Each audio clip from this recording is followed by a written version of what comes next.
I'm Patty Talahongva, Executive Editor for Indian Country Today, and joining us from the Navajo Nation is Pauly Denetclaw. She is a reporter with the Navajo Times. Hello, Pauly. Hello, yeah, it's A everyone. Thank you so much for having me today. I really appreciate it. Sure thing. Also joining us is Jourdan Bennett-Begaye. She's the Washington editor for Indian Country Today. Welcome, Jourdan. Hi, Bennett. Well, we appreciate everyone joining us, and we just want to do a little bit of latest numbers in Indian Country when it comes to the coronavirus update. We have seen a number of cases spike within the last week. So let's start with you, Pauly, because Navajo Nation is the largest tribe, and certainly the largest land-based tribe in the country. And within a week, things have really changed there. Can you give us an update? Yeah, so currently the numbers are at 29. So there are 29 confirmed cases here on the Navajo Nation. That's of right now and the numbers that we have. But as we've seen, those numbers continue to climb and change on a hourly, daily basis. Just our cases just went up too from yesterday. And so, yeah, we're just continuously like monitoring those numbers. And again, like communities in Arizona and in New Mexico have all confirmed cases. So pretty much it's just widespread across the Navajo Nation. And the Navajo Nation is the size of West Virginia. So it's a huge land base, and a lot of the communities here, at least the bigger communities, have all reported cases, positive cases. And so within a week, we I think it was last Monday was the very first reported case, and then by Tuesday evening there were 2 cases, and then by Friday that number had jumped by like I think it was up to about 9 or 12. Mm-hmm. So Yeah, it just keeps climbing, and then there are these like huge jumps from the first case that was reported all the way up until today, which is at 29. But yeah, it just continues to get higher here, yeah, I don't. so what are you reporting in terms of the tribe encouraging people to social distance or just at this point stay at home? Yeah, so there is a stay-at-home order on the Navajo Nation. So the president did go ahead and make that call. So there is a stay-at-home order for the Navajo Nation, and it was put in place because a lot of folks were still going out and about, going to the grocery stores, and there was still a lot of traffic on the roads, which is an indication that, again, people are not staying home in order to really mitigate the number of cases that are happening. And like we reported, there was a revival that happened, and that sparked a huge increase in our numbers just from that one event. And so, really having people stay at home and making sure that they're only going out for, essentials, food, pharmacy, those types of things has been really important. But again, here on the Navajo Nation, we do see that traffic on the roads and at the stores. So we've been, Jourdan, let me bring you in here because we've been reporting on this for a couple of weeks now.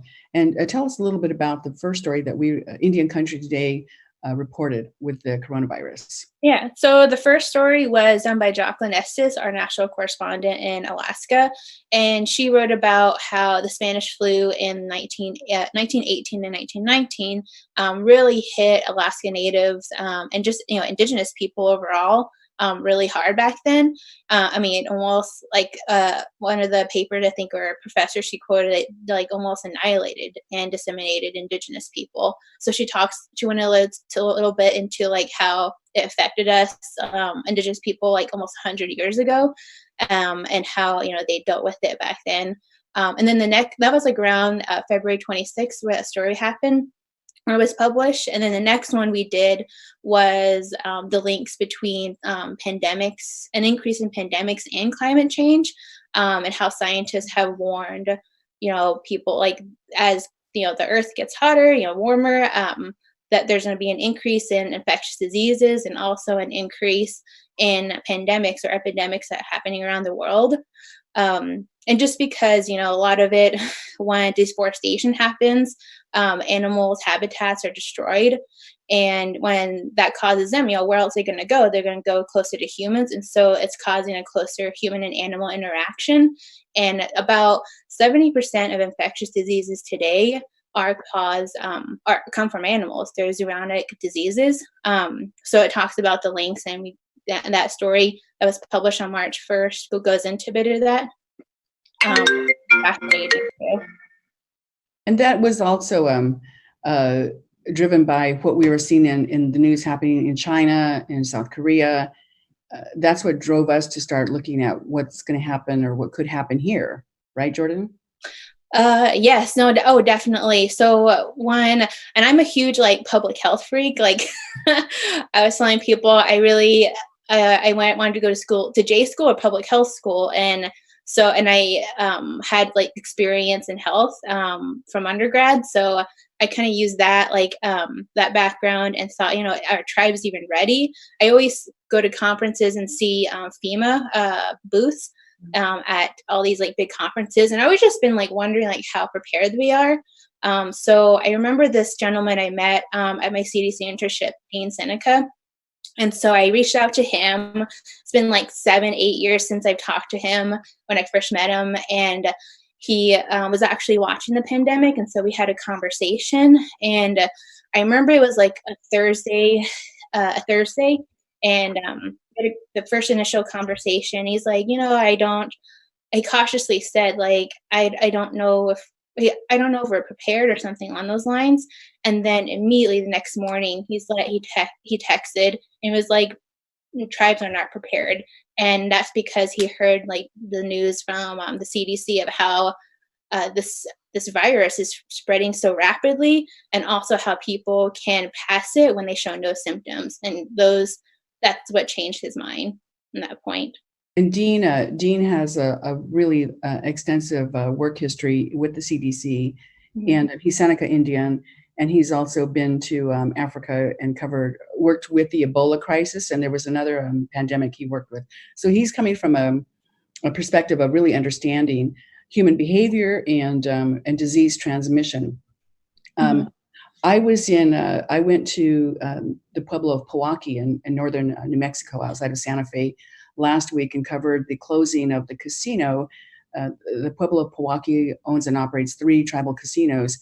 And when I was there, throughout the whole trip, I was just amazed at how indifferent people were to this news of the pandemic spreading. And even though we were seeing things happening in California and especially Washington State, people just weren't connecting the dots.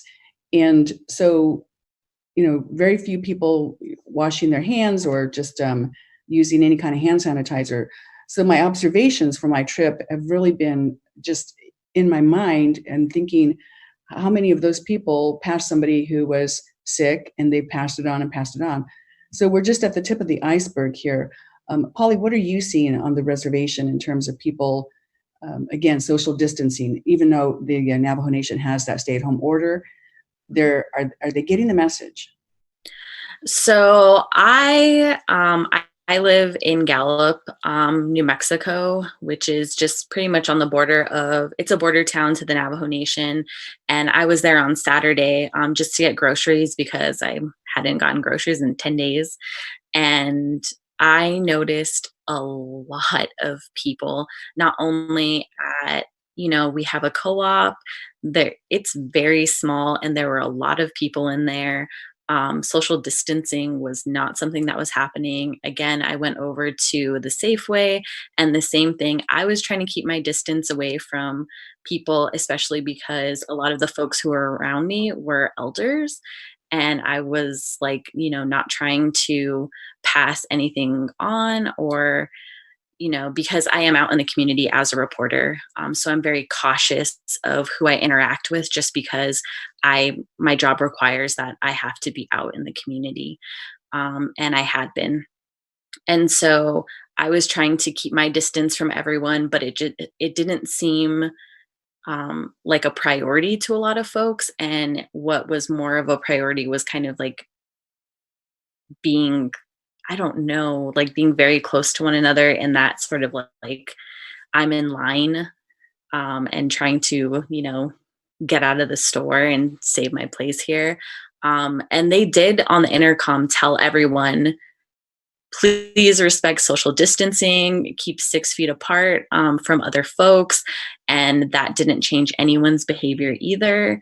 That reminder over the speaker. And so when I'm at home now, so I'm working from home, but when I was going to the office in Winter Rock, again, there was still the same amount of traffic in the community. And I was shocked because the offices are closed. A lot of the businesses have closed. And so I was curious as to where these folks were going. And I know that a lot of, especially here on the Navajo Nation, and because of how rural we are, there is going to be more traffic on the road because people have to go to and from the stores. But again, it's just, I don't know. It's just, there's still a lot of traffic and a lot of people not practicing social distancing. Well, we've done the numbers, Jourdan. You want to talk a little bit about that? How one person can impact so many people, and that ripple effect when it comes to passing on this virus, because you can have it and not show any symptoms, and then we'll talk about how long the virus lives on surfaces. Yeah. I mean, I keep thinking, our editor Mark Trahan, I think beginning of last week, he shared the Fibonacci numbers with us, and I kept thinking about it. And it's where there's like it talks about where the numbers start from 0 to 1 to 1 to 2 to 5.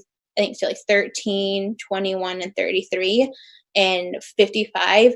And I had thought about so much where I had a dream about it, but as we're keeping track, as Indian Country Today is keeping track of the cases across the country and on the Navajo Nation, I'm finding that it's very much lining up with those numbers. And at least the number of cases that shoot up, I mean, it went from like 1 to 21 all of a sudden, and then to 29 or 33, or it just astounds me. And so the numbers right now, we do have 40 cases. Most of them are in Navajo, but the first one started at Umatilla, and there was one at Yankton Sioux up in the Great Plains area. Seneca Nation, I think late last week, reported a case also. And then now, just like late last night, Gila River, so they have 2 positive cases. One is Gila River Indian, and the other is from another federal recognized tribe. And it's just funny to see how, I mean, like Pauly was saying, like it's these are happening in rural areas, and I feel like people think, or my observations, like people think when they're in rural areas, they can be immune to these, but that's just not the case. Like these are hitting rural areas, and they're not immune to it. And even tribal leaders are saying that too. Certainly, because we live in this society where people are traveling back and forth. And so you've got a lot of travelers, tourists, and that's another issue, I think, for a lot of our reservations. In times like this, people bringing in some kind of a virus. When I was traveling, I stopped at the Hopi truck stop in Holbrook, Arizona, and was just shocked at a tour bus filled with senior citizens, elders.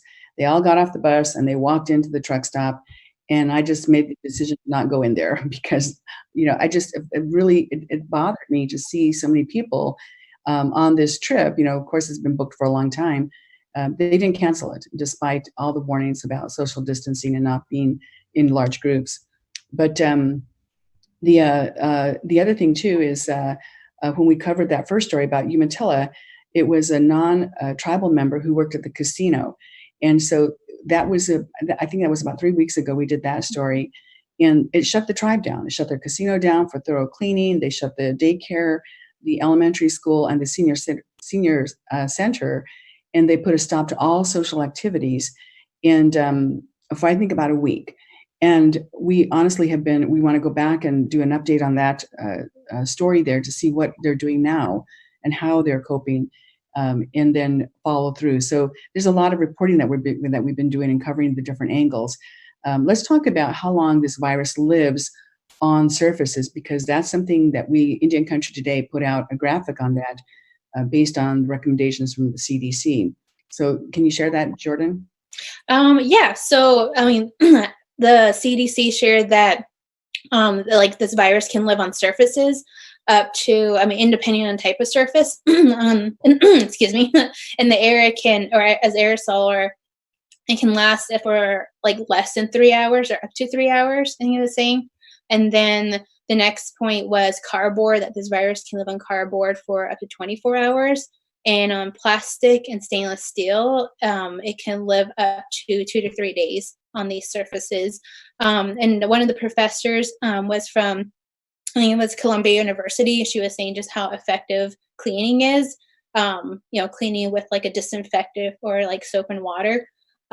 Because, and I also asked that question to the Navajo Nation president, Jonathan Nez, and how, because they're delivering care packages and resources to high-risk individuals, and they said that that their personnel are in personal protective equipment, and when resources that come in, they're cleaned and they're wiped down, and then they're delivered, and they're doing kind of like a drop and vacate, from what I reported. So it's just interesting to see like how people are wiping down carts when they go to grocery stores, and when you go on these grocery runs, you have to like think about what you touched and how to wipe it down. And at least for me personally, I've been really more mindful about how much I touch, and I just even am surprised at that. I wish I could like put myself in the bubble and just like walk around. Right. Mm-hmm. Well, and then just washing your hands and really being mindful about that 20-second recommendations. Sing to yourself happy birthday twice, the ABCs. I'm curious as to what Indian Country will come up with their own version of some kind of native song, and how long it takes to wash your hands. So yeah, it's the graphic I think has been really helpful for people to understand how long the virus can live in on different surfaces. And we are still looking for any kind of data that talks about hair. So many of us have long, beautiful hair, and how long does the virus cling to your hair and to your clothes?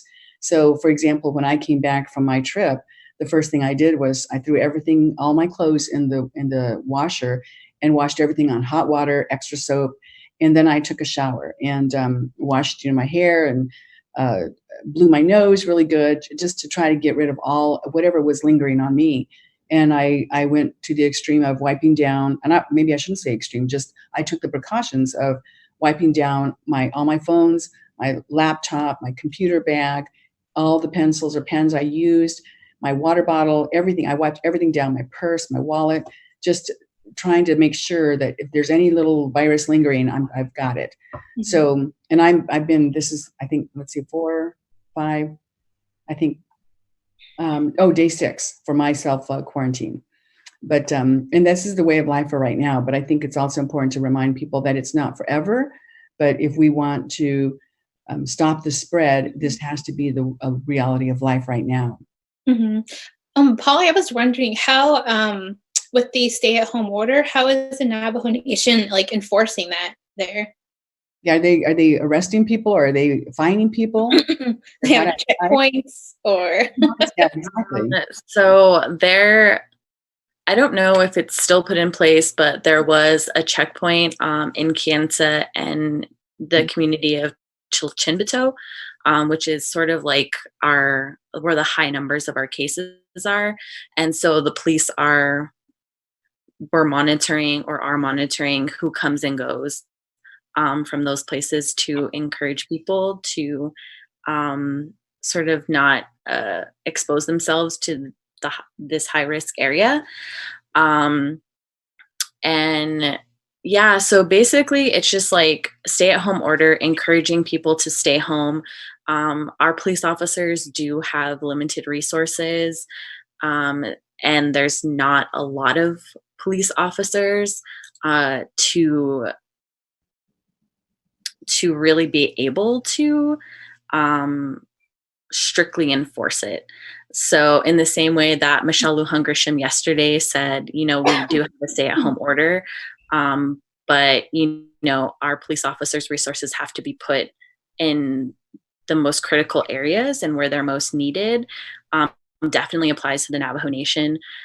So our police officers, again, are understaffed. There's limited resources, and so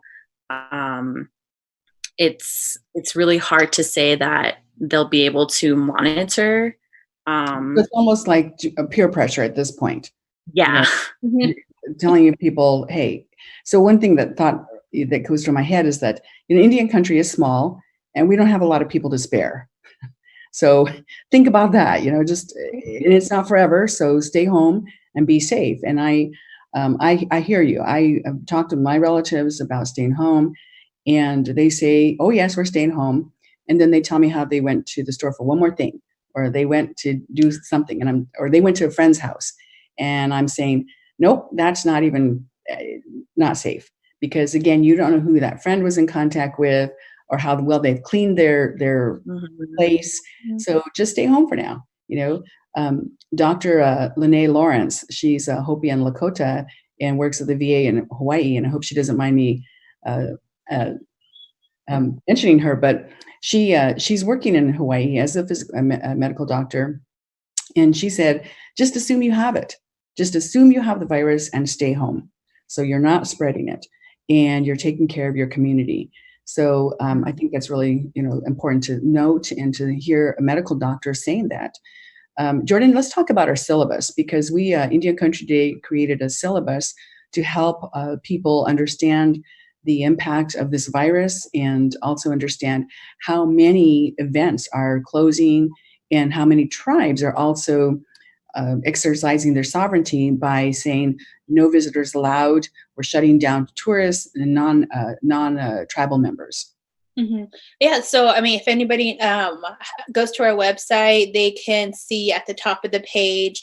If you're on your phone, you have to swipe Pauly 3 times, and it'll be the 4th page that pops up. You'll find the Indian Country COVID-19 syllabus, and that just keeps track. We have a COVID-19 tracker of all the cases around the world that we use from the World Health Organization, the cases in the United States, cases and deaths in the United States, and we use the CDC numbers for that.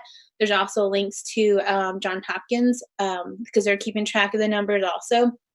And then also there are our numbers too. Since we're keeping track of the cases in the Indian health system. And so those numbers, we get confirmation from tribes, the CDC, and just pretty much tribes themselves, because, they're the ones really letting us know. And then as you go down further on the syllabus, you can see all the stories that we've published there since the end of February.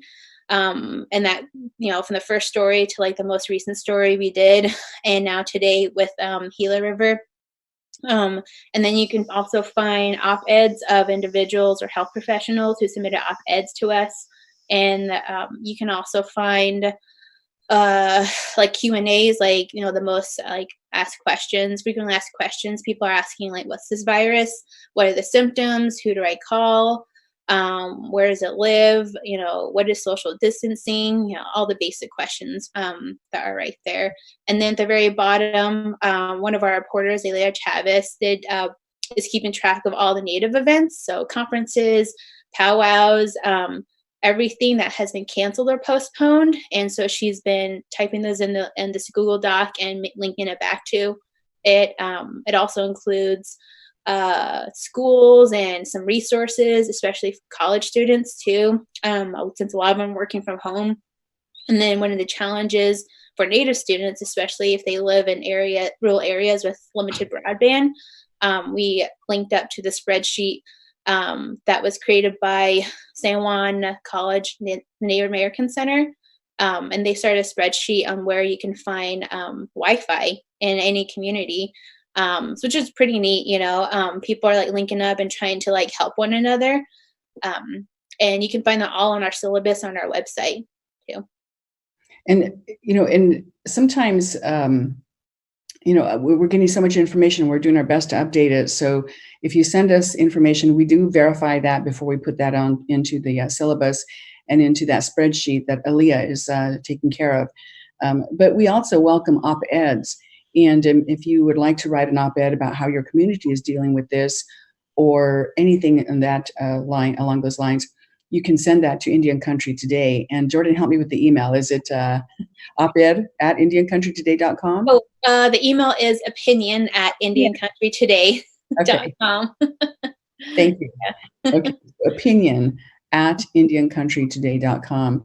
And we are interested in hearing from you as well, so you can do that. Now, when this whole virus, the coronavirus started getting attention here in the States, there was a lot of reporting about how it was going to impact elderly people. And there was that big concern. But what we've seen is that a lot of people in their 50s are testing positive or have died. And the first person in Indian Country was the Cherokee man, and he was in his 50s. And people said, well, otherwise he was in good health. So I think, is that what you're finding too, Jourdan, with your reporting? And actually, now the CDC just released a report like late last week that younger people, millennials, people in their 20s are, catching this virus and being hospitalized for it too. And, so it just goes to show that, this virus, it's ever changing. It could be mutating, and nobody's immune to it. Anybody could get it at this point. And when I was talking to Jonathan Nez, the president of the Navajo Nation, he was saying, this virus doesn't discriminate. It doesn't discriminate on class, religion, race. He said it could get anybody, and now age too. So just following that, and and again recognizing that this is something that we've never faced before, as a country, as Indian Country, we've never faced something like this. And with the amount of people that we have today, the number of travelers that we have, visitors that we have, so it's a really new situation for everyone. And so I'm trying to get that information out to the people about staying at home, cleaning, washing. And I tweeted out, I hope that after this, people continue to wash their hands for 20 seconds and not just for this special occasion, because that truly is the way that you stop, a lot of diseases, a lot of germs. And a doctor I interviewed last week said, that's why physicians don't get sick, even though they're around a lot of sick people, because they wash their hands. They're thoroughly washing their hands between patients. And now we're hearing recommendations of washing up to your elbows. So you think, you just go like that. Well, was there germs on your elbow when you did this instead of touching your face?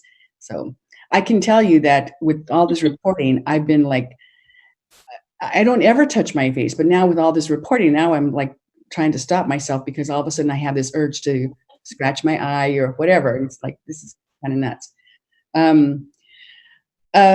Let's talk about Lieutenant Governor Peggy Flanagan. She had a really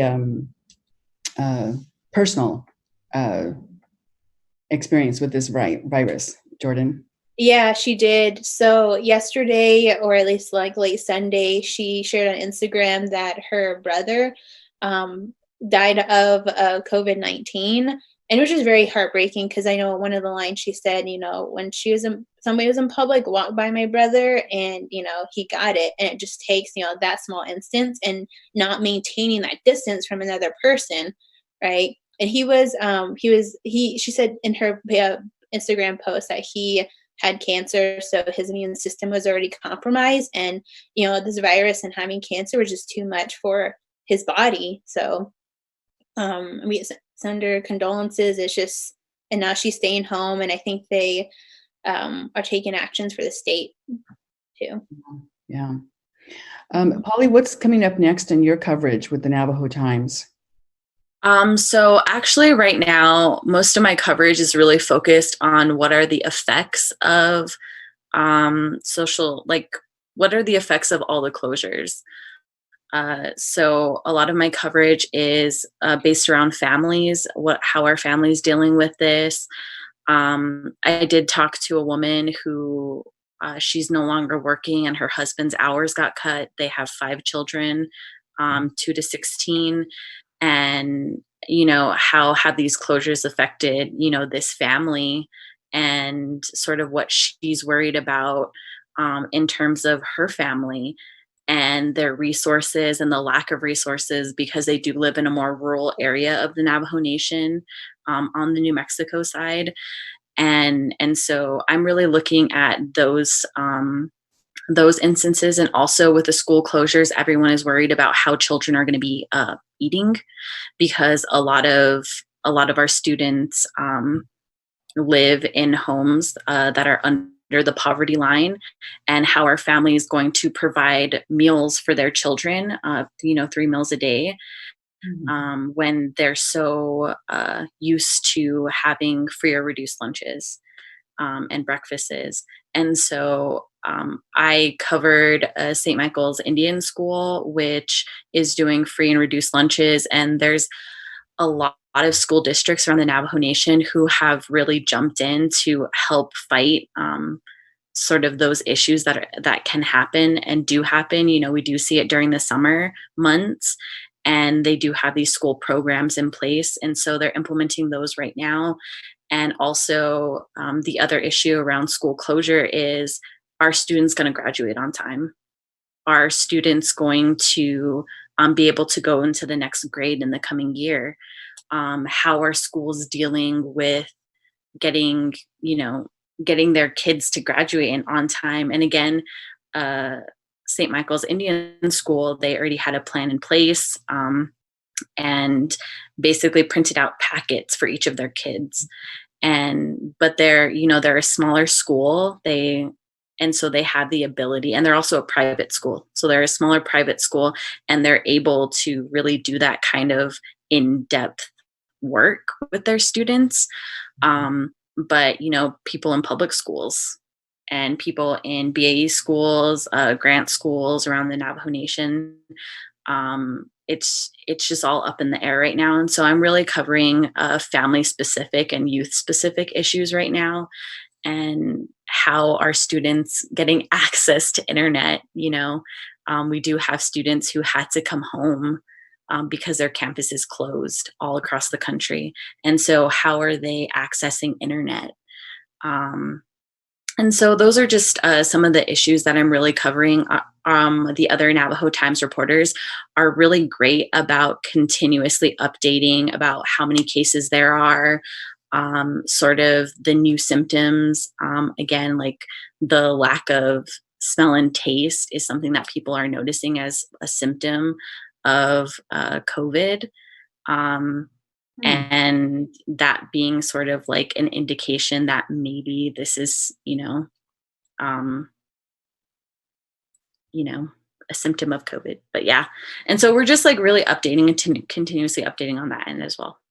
That's so interesting. And I keep thinking about all of like the burrito ladies and the jewelry makers, and everybody like who make their income off of going to flea markets, or like what else are they gonna do?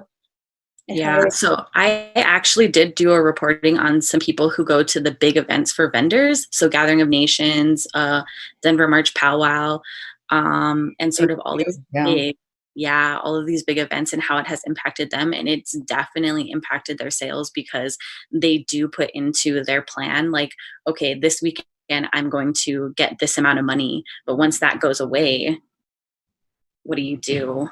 And a lot of vendors, at least the people who are able to sell online, have been really focusing on online sales, trying to make sure that they're still, getting income.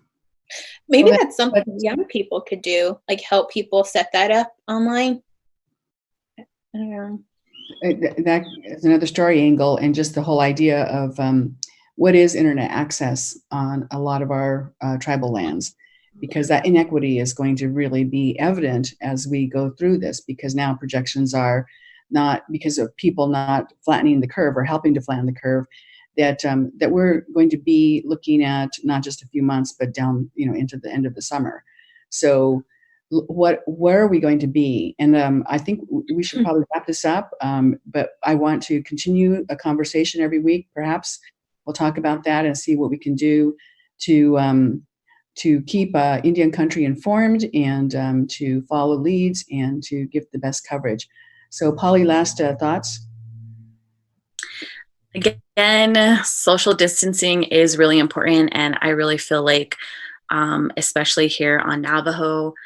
We really need to focus on, following these guidelines, making sure that we're staying home, making sure that we are checking on our elders, communicating with our elders, what are the risks, and making sure that they also have the same information, and keeping that connection in place, I think, is really important, and making sure that people understand that this is a serious issue. I still feel like there's a lot of like jokes about it and, oh, not taking this seriously, but this is a really serious issue, and we don't want to overwhelm our understaffed healthcare system. And so that's really the goal of social distancing and trying to flatten the curve, is making sure that our healthcare system is not overloaded. Um, and and we've seen in other countries what happens when healthcare systems get overloaded. And I've been closely monitoring what's happening in Italy, and that scares me. And so I just really want to encourage everyone to continue to social distance, making sure that you are washing your hands. I literally count every time now. I'm like out here washing my hands for 20 seconds. And, some of the other silly ways that people have been doing it. I sing one of Lizzo's songs as I'm washing my hands. So just again, everyone, stay safe, stay home, and continue to protect yourself and your community. Yeah. Okay. Thank you so much. And you brought up Italy, you brought up Rome. We know from reporters there that it is horrible, and to the point where they don't have enough people to come and collect the bodies of people who die at home. And that's the projection for the United States because of people not practicing social distancing. So it is very serious, and the forecast is pretty bleak, but it doesn't have to be if people practice that social distancing. And our reporting is trying to get that out there. But again, how are people ingesting this information and taking it to heart? Pauly Denetclaw from the Navajo Times, thank you for joining us. Jourdan, last thoughts? Pauly hit the nail on the head, but I think elders are, the one at high risk right now. They're the knowledge holders. They're the ones who hold the stories. They're the ones who pass it down. And so if, we don't have them, like what do we have? We'll have like very limited knowledge of our own identities. Of course, there's, younger people have it, but again, like younger people are not immune to this. So I think they should take that seriously too, that they could be carriers of this virus, and they could show no symptoms too.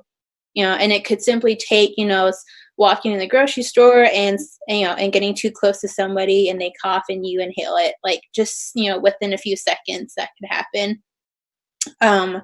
And so you can go to extreme measures. My sister took the keys away from my Chase car, so he wouldn't have to go drive anywhere. And constantly trying to figure out, how to, help people understand. I know the Navajo Nation has a couple of videos who translate, the coronavirus into Bennett-Begaye into their own language, and elders listen to that now. So coming up, and they also have like flyers with them, with the Navajo language in it. But I guess just to one last thought I want to leave with is, this is going to be really troubling too, especially with the census coming up. And it also could be a time that people could, answer this 2020 census online and by phone or by mail if they get the paper questionnaire. And that information is on Indian Country Today's syllabus. The story is called "The Other Stories at Census Time" or something along those lines, so people can find instructions on how to fill out the census and what is the census. Also, because it also worry, how could that affect, Indian Country Today's numbers, or the population numbers, because the Native people are already severely undercounted right now. And that numbers tie directly into federal appropriations, the funding for so many programs that a lot of our people are going to be relying on. Certainly the country, but again, Indian country. Exactly. Well, exactly. And then I think of right now, like the money that's coming into all these tribes right now, they're using that census data to figure out how to allocate those funds. So if you have like a small amount of like people for your tribe, that's what they're gonna go. They're gonna go to the census numbers to like figure out how much money to give you. They use that for preparedness. They use that for Indian Health Service. So that's another reason to figure.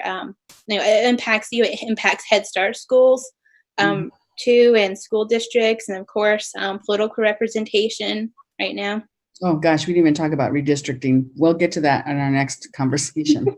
But so I have to also bring out some of the reporting that we've done too with and that we're working on is yes, the medical workers are already, and we're seeing a lot of these postings on social media from people in the UK who are having to wear the protective gear and how it indents their face. I mean, they leave big indentations on their faces because that is so secure. So there's no air that gets through, the virus can't get through. And so they're coming and finishing their shifts and they've got these big markings on their face. So being considerate of the healthcare workers out there. But I have a sister who she's a florist and she works at a grocery store. And I can tell you the grocery store people are overloaded as well. So they become first responders in that sense of restocking and such. So looking at their stories and what they're going through when it comes to trying to keep the shelves stocked and lessen the panic buying. So healthcare workers, definitely grocery store workers, who would have ever thought, right? Grocery store workers, but those are stories that we're going to be following as well. Okay, well, I think that'll do it for our reporter roundup. And again, we want to thank everyone for watching and listening. And we welcome your comments. We welcome your story ideas. And we also are looking for photos in Indian country. So you can follow us on all of our social media and on our platforms, IndianCountryToday.com, and Pauly, the Navajo Times website. So it's NavajoTimes.com. Our Twitter is at Navajo Times. Our Instagram is at Navajo Times. And you can follow me at PDINECLAH. On Twitter. On Twitter. Yeah. Okay, very good. All right. So Pauly, thank you again for joining us. Jourdan, Bennett-Begaye, thank you for joining us. And thank all of you for watching. And please go to our platform and look at that syllabus, download, or just take a screenshot of the graphics telling you how long this virus lives on different surfaces, and to let your families know too. Thank you so much. I'm Patty Talahongva with Indian Country Today.